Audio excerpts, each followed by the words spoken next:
Hello, Dreamcatchers, and welcome to another exciting day in the Writer's Haven. I am your host, V Helena, and today I am so excited about having award-winning author K.L. Brady here to chat about her latest spy thriller and romance novels.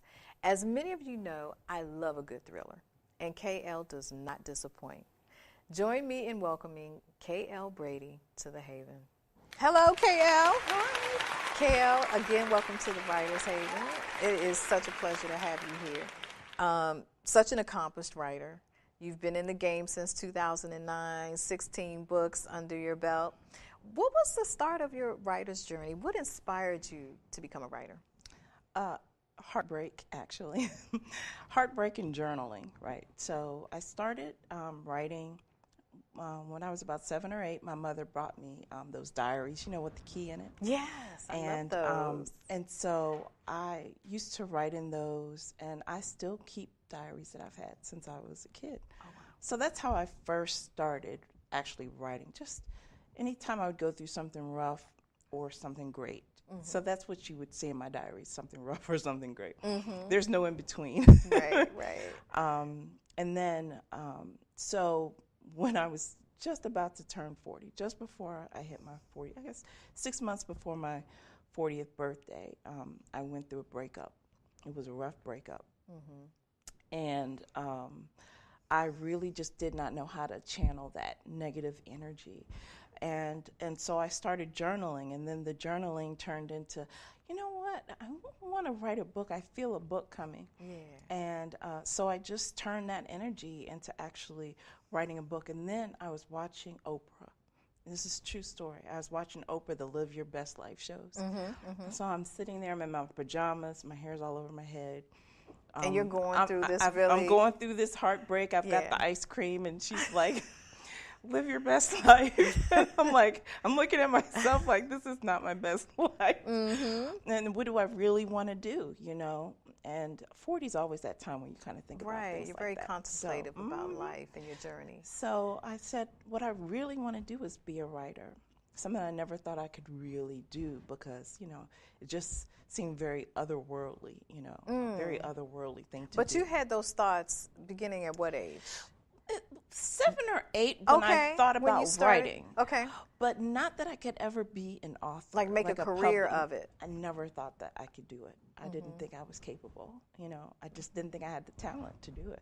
So you didn't study English or anything like that? I really or creative did not. writing in college? I took, the standard English classes that you have to take in college. But I never... But not as a major? Never took it as a major. I did have one teacher read one of my writings in class saying I had a great voice. So I always did carry that little seed in my head, but I never thought that I could actually be a writer. I really focused my career elsewhere. So when I hit that point, though, I was like just pouring all my feelings into the story.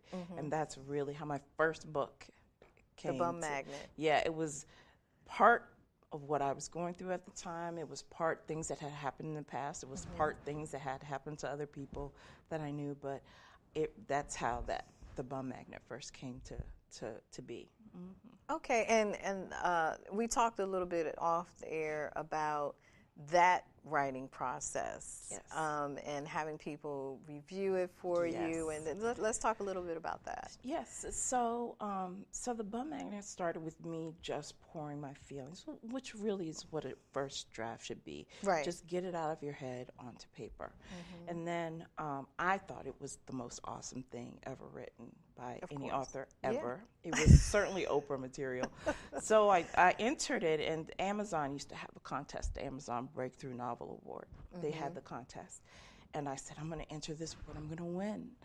And I entered the contest. And what part of the contest is having other people critique your work. And the critiques were awful. It was, who does this person think? Why does she think she can write? And this is, oh my gosh. She's trying to be a comedian. And I mean, it was just one horrible thing after another. And so at first I went to lick my wounds and cried a little. And then I was like, well, what is really true about what they're saying. What is it that I can take from what they're criticizing me about and put into my work to make it better? And so that was a quick flip.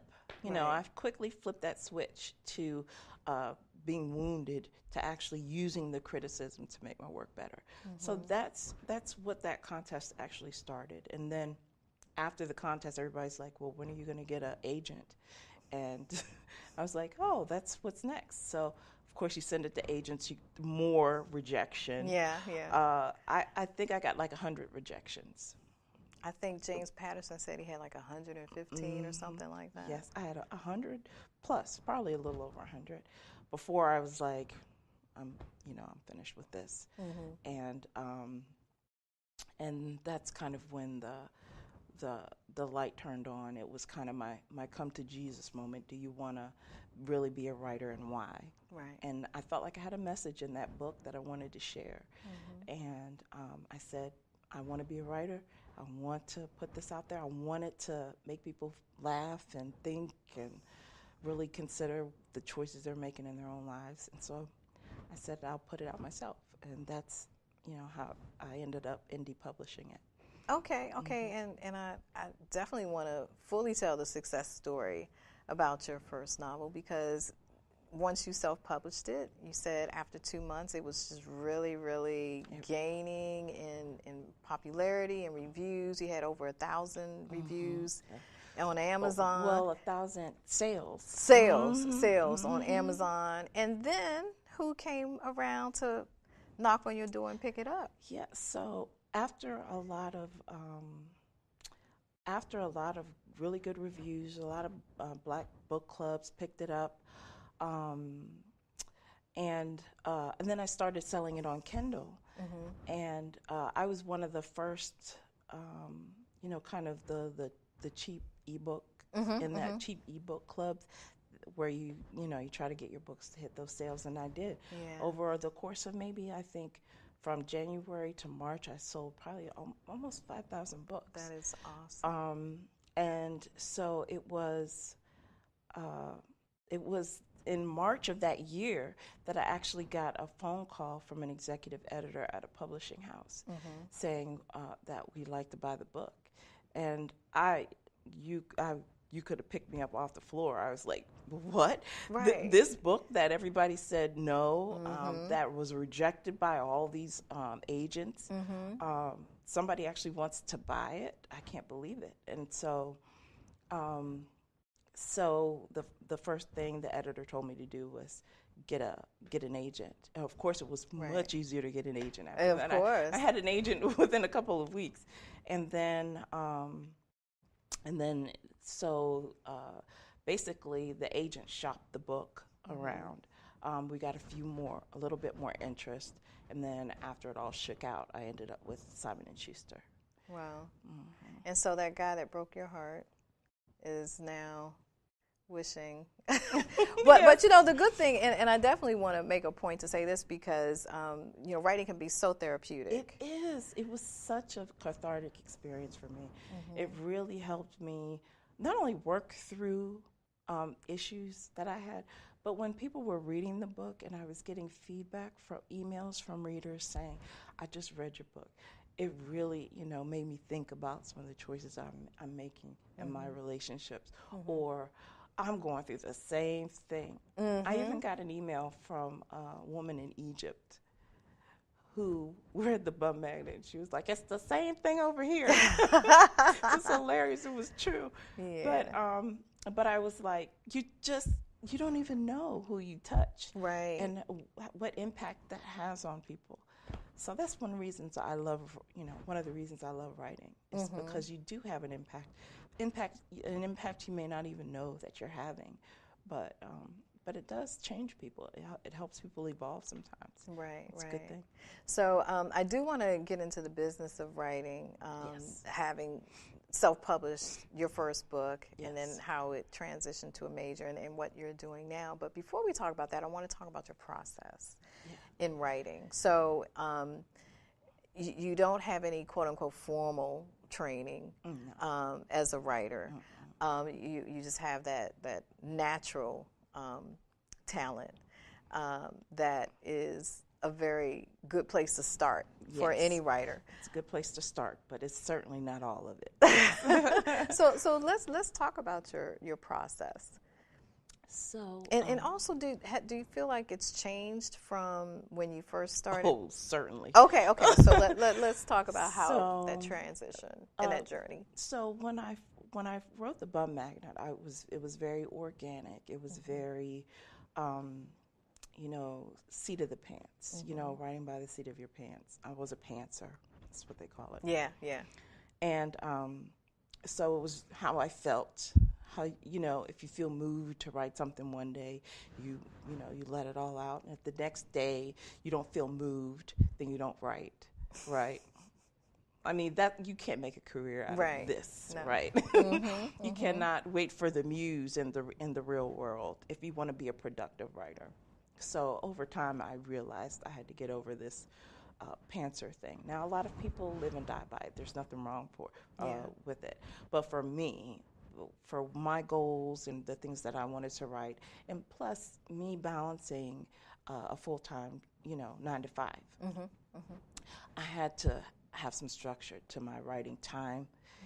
When I sit down to write, it has got to be productive because I just don't have time to wait for the next moment to come when I might, have time to write. So that pantser process has definitely evolved to me outlining. I always do a very rough outline to start my work out. Now, I don't live and die by my outlines, but it does give me a place to start when I sit down every morning. Absolutely. A foundation. It gives me something to start with, and a lot of times when you're stuck and you can't figure out where to go, you just write to the outline, and then you can work it out later. When you have words on the page, you can edit words on the page, but you can't edit a blank page. Right. And so that's my goal, is to get something on the page that's in the neighborhood of what I was thinking. However, if I'm in the middle of an outline and I'm writing a story and my character veers off and does something complete, if it's good, I go with it, whatever that is. Right. So I don't let an outline bind me. Right. You know what I mean? Yeah. But I do let it guide me, and I do let it allow it to help me stay productive. So that's how I write now. That's every book now. It gets set up in Scrivener, the writing program. It gets an outline in Scrivener. It gets a very loose outline, and I write to that to stay productive. Okay. Now, you are a writer of spy thrillers as well as romance. Yes. Is your process different when you're writing for either genre? So I do start. I think the difference is I have to approach it a little differently because, I had a career in intelligence, right? So for 20 years, I was in the intelligence agency and in the intelligence community, and so what I write about is really kind of connected to, loosely based on things that happened in my career. Obviously, I can't write about cases and stuff that I actually worked on, but because of that, I really have to be careful. So it's more of a free flow when I'm writing romance or something like that. I can just go with it. But I actually do have to be very careful that my spy thrillers don't bleed into my actual career. I really have to keep them separate.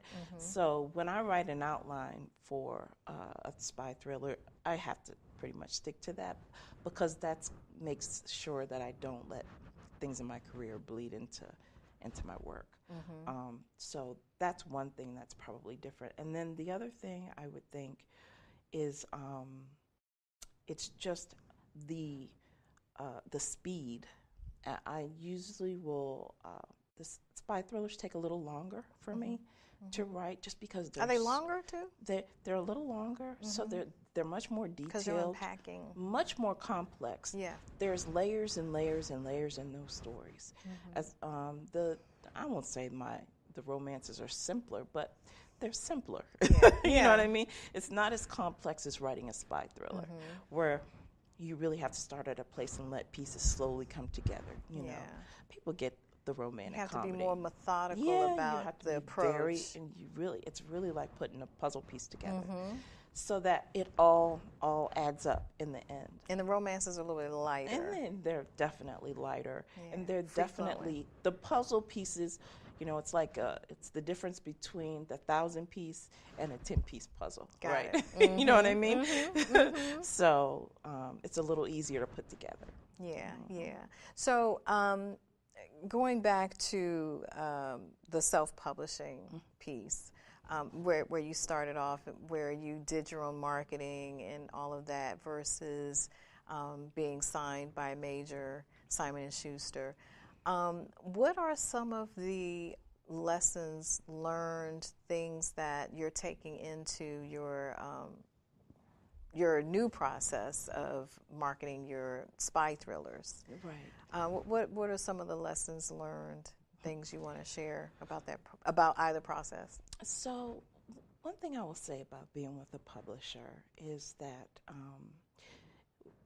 what you can't do is treat it as if the publisher is going to do everything. Everything, yeah.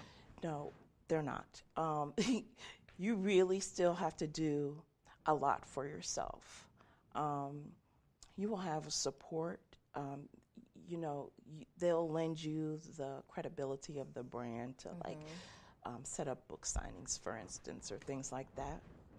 But it makes it easier. They don't necessarily set it up for you. They don't set it up for you. It makes it easier yeah. when you can say, I'm with Simon and Schuster, right. and I'm setting up a book tour, as opposed to, with Podunk Publisher, and please, can I sign my books? So there's there's also a level of quality that they expect with a publisher. That sometimes it's hit or miss with an indie publisher, right? Right. So, I mean, if you're a good indie publisher, it's consistent, but, not every indie publisher is the same. So I think that's kind of part of the reasons why it can be difficult. But so that's one lesson learned, is just treat it, if you're going to be in the business of book writing and you really need to make money from it, you better treat it like a job. You better treat the marketing as, like a job, as much as you do the writing and the art of it like a job. So that was definitely a lesson learned there. It really dispelled a lot of, the myths in my mind, because I really did have this idea that you write a book and you hand over the manuscript. And you write the next book. And then you write the next one. And everything else will be done. Yeah, it's magic. The publisher makes it all happen. No, that's not really how it happens. But it does give you a little bit more freedom, because I'm not the one that has to pick out the art for the cover. Yeah, I was going to ask you about like that. that. With a publisher, how much control do you have over those kinds of things? So it was interesting. So for the Bum Magnet, I did have say. They got some stock photography and did my first cover, and I was like, no.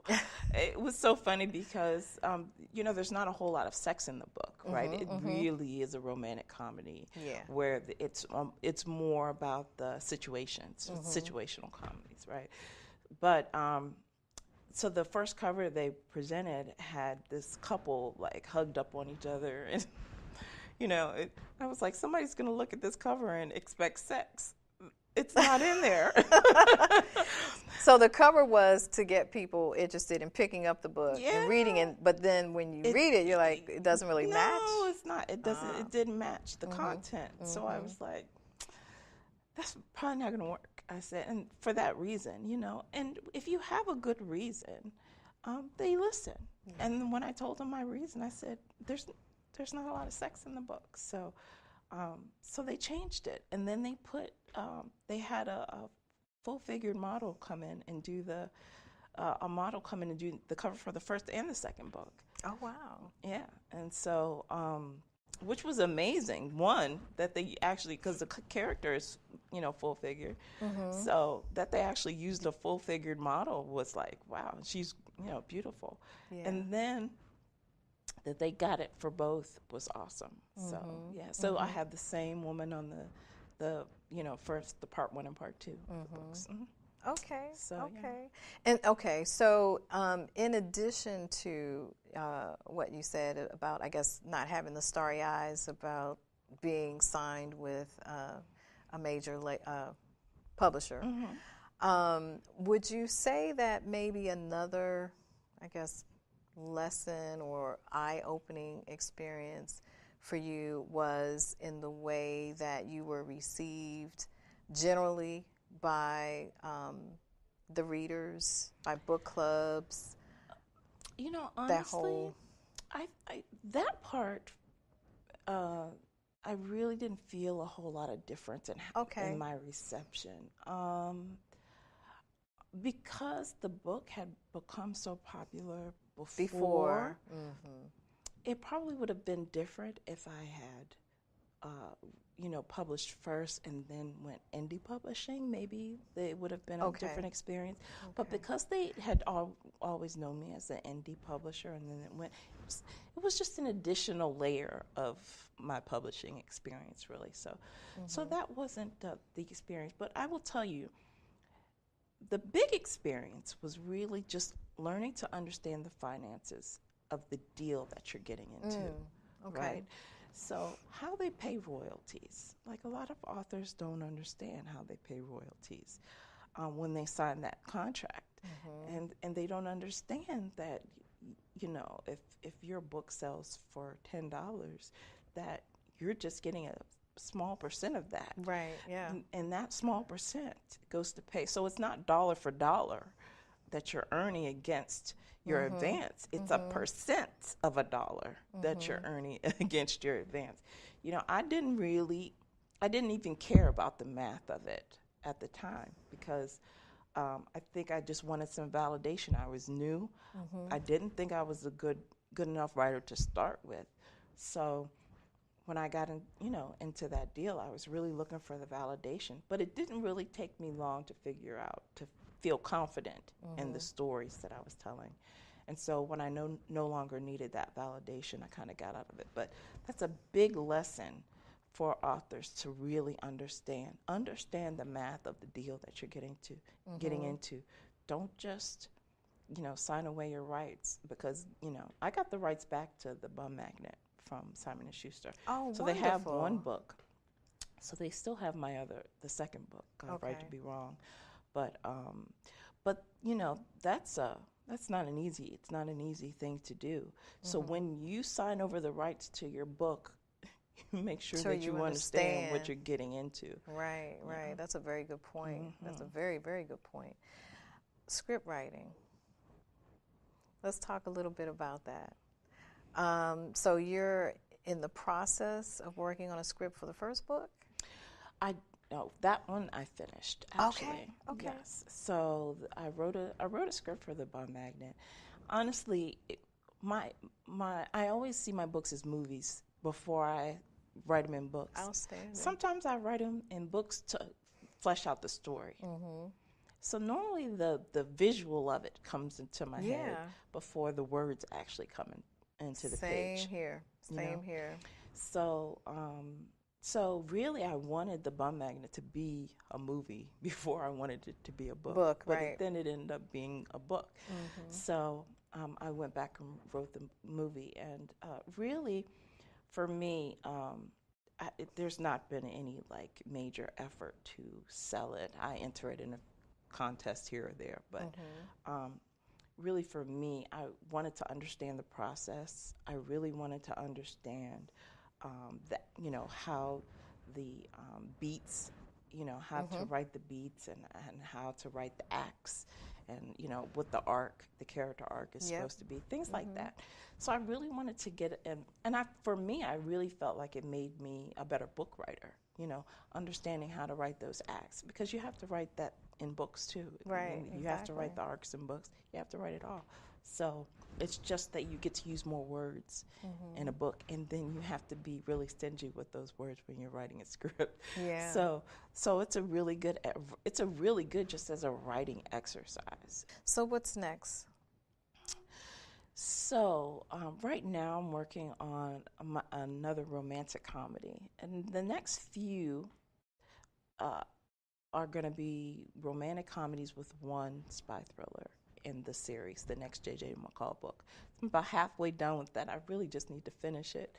So Joint Deception is coming soon for people who are waiting, because I know they've been waiting for a while.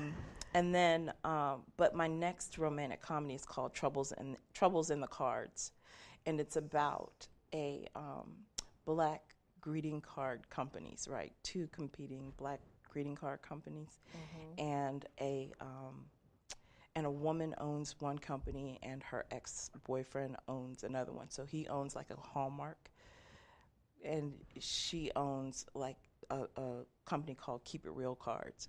If you can imagine, she keeps it real with the cards, right? So the messaging is hilarious, so it's really comical. Kind of like a Jill Scott kind of, she has in mahogany. Yeah, but it's not Hallmark. Mahogany. It's very snarky. It's much more snarky than mahogany cards. So, but she owns this company, and she kind of starts it out of this dream that she wanted to do with him, but he broke up with her, so she had to do it on her own. And then 5 years later, he acquires her company. And so there is obviously the clash, because he's bought her company. And his motives for doing it are murky, very murky. So there's not really an understanding of why he did it, and all she wants to do is get her company back. So that's kind of the foundation of that story. But what really makes that funny, in addition to the relationships, but you have these creative characters that create these Keep It Real cards that are hilarious, and then you just have that. I think it's something I haven't really seen explored a lot before for black characters with the greeting cards, right? So I thought it would be something interesting and new. And we're actually, this is a 2-part series, so we're going to segue into part 2. And until next time, catch fire on purpose.